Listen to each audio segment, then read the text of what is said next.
I saw Deadpool and Wolverine 2 days after it was released in the theaters. Then I saw it 6 more times. Having seen it 7 times, I have taken away many things that I think makes it so good. Is Deadpool and Wolverine the perfect threequel? Let's discuss. So, what makes Deadpool and Wolverine so good? Realistically, this movie shouldn't work. They deal with all the same ideas that made the other movies bomb. They deal with the multiverse.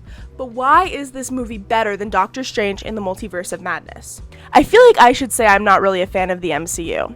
All the recent projects have been lackluster, with the best of the bunch being Guardians of the Galaxy 3. I was a fan of the MCU, but when I discovered the Fox X-Men movies, they had a quality that the MCU didn't have. The storytelling, the fact that the characters really felt like a real family that cared and loved each other. Yes, the movies are a terrible representation of the comics, and of course I know that now, but a couple years ago, when I was discovering them, they really called to me.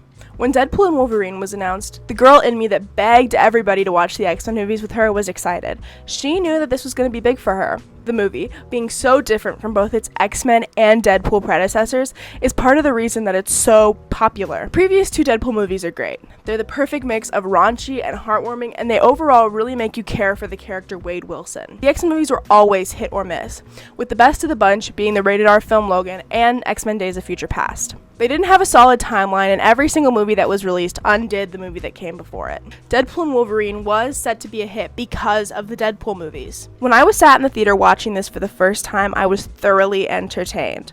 Little jokes and references that I understood from the X-Men movies and the previous Fox movies really hit me, and when I saw that playing card on screen, I almost screamed from excitement.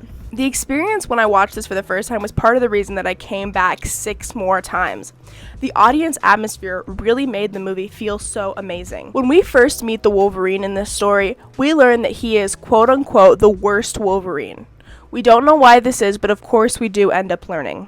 The worst Wolverine story is really important to his character, and the scene by the campfire where he is confessing to Laura Kinney what happened is one of the most raw and emotional scenes in the entire film. It's the first time that we see this character be vulnerable and overall just share his true feelings. Deadpool movies were always great at doing that, and this movie is no exception. It also really shows this character's growth when he gets out of the Honda Odyssey at Cassandra Nova's lair and fights with them. Expanding on that scene, I always felt like the X-Men movies did a terrible job of really showcasing the mutant-human relationship. Nobody was dying because of human attacks, nobody was injured. I started rereading the comics after watching the movie, and where I am at the beginning of the X-Men story, they are a secret organization. Charles Xavier doesn't want the humans to know about the X-Men because of how much the humans hate the mutants. Deadpool and Wolverine is one of the first X-Men adjacent films where you can truly see how deep the hatred is for the mutants, how terrifying it is, why they are so scared. The X-Men, all of the X-Men are murdered by humans. It's awful. It's terrible. Wolverine is the only one to survive, and he responds by killing both good and bad men. He turns the entire world against the X-Men. I turn the whole world against the X-Men. Having this representation of how much the humans hate the mutants is truly so important to the allegory in which the X-Men were created for in the first place. It's barely touched on in the original X-Men movies, and that's why this film is so important. On a lighter note, one thing that always draws me away from the multiverse idea is the fact that it's a completely new character when you bring somebody from the multiverse. This Wolverine in Deadpool and Wolverine is not the same Wolverine from X-Men, X2, X-Men The Last Stand.